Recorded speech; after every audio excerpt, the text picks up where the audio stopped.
កុំយំអូនអើយបងពិតជាស្មោះស្នេហ៍ពេលគ្មានបងថែរក្សាខ្លួនណាមុំ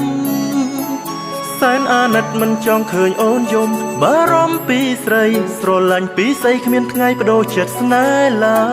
យស្ដាប់បេះដូងបងមុននឹងបងចេញទៅគ្មានថ្ងៃក្បត់បើសន្យាជូនត្រានត្រើយបែកអូនគ្រានេះបងស្ទើរដាច់ខ្យល់ស្លាប់ហើយមិនចង់ឃ្លាតឡើយឃ្លាតអូនទាំងអាឡ័យបងស្រឡាញ់អូនពេលបងទំនេរបងនឹងខលមកចរណៃប្រាប់ថានឹកស្រីនឹកអូនណាស់ណាស្ងួនទោះនៅឆ្ងាយគ្នាវាមិនហាក់នៅក្បែរគ្នាណាអូនកុំមុខស្រពងជូតទឹកភ្នែកទៅស្រីញញឹមទៅអូនមើលថែខ្លួនឲ្យល្អបើអូនកុំសោកសៅបងពិតជាស្មងភក្តី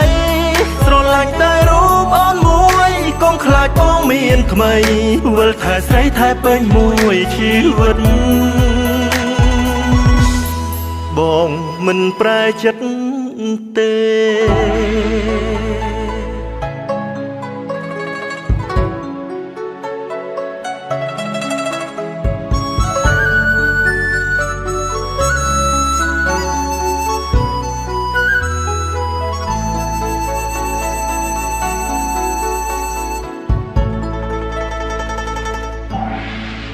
កុំយំអូនអើយបងពិតជាស្មោះស្នេហ៍ពេលគ្មានបងថែរក្សាខ្លួនណាមុំសែនអាណិតមិនចង់ឃើញអូនយំបារម្ភពីស្រីស្រឡាញ់ពីស្អីគ្មានថ្ងៃបដូរចិត្តស្នេហ៍ឡើយស្ដាប់បេះដូងបងមុននឹងបងចេញទៅគ្មានថ្ងៃក្បត់បើសន្យាជូនត្រានត្រើ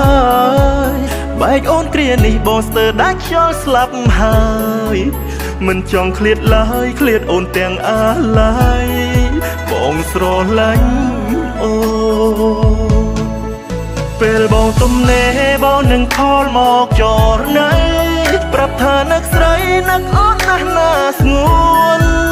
ទោះនៅឆ្ងាយគ្នាវាមិនហាក់នៅក្បែរគ្នាណាអូនកុំមុខស្រពងជូតទឹកភ្នែកទៅស្រី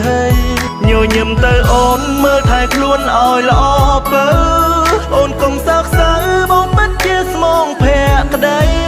ស្រឡាញ់តែរូបអូនមួយកុំខ្លាចបងមានថ្មីវិលថែស្រីថែពេញមួយជីវិតពេលបងទំនេរបងនឹងខលមកចរណៃប្រាប់ថានឹកស្រីនឹកអូនណាស់ណាស្ងួនទោះនៅឆ្ងាយគ្នាវាមិនហាក់នៅក្បែរគ្នាណាអូនកុំមុខស្រពងជូតទឹកភ្នែកទៅស្រីញញឹមទៅអូនមើលថែខ្លួនឲ្យល្អបើអូនកុំសោកសៅបងពិតជាស្មងភក្តីស្រឡាញ់តែរូបអូនមួយកុំខ្លាចបងមានថ្មីវិលថែស្រីថែពេញមួយជីវិតបងមិនប្រែចិត្តទេ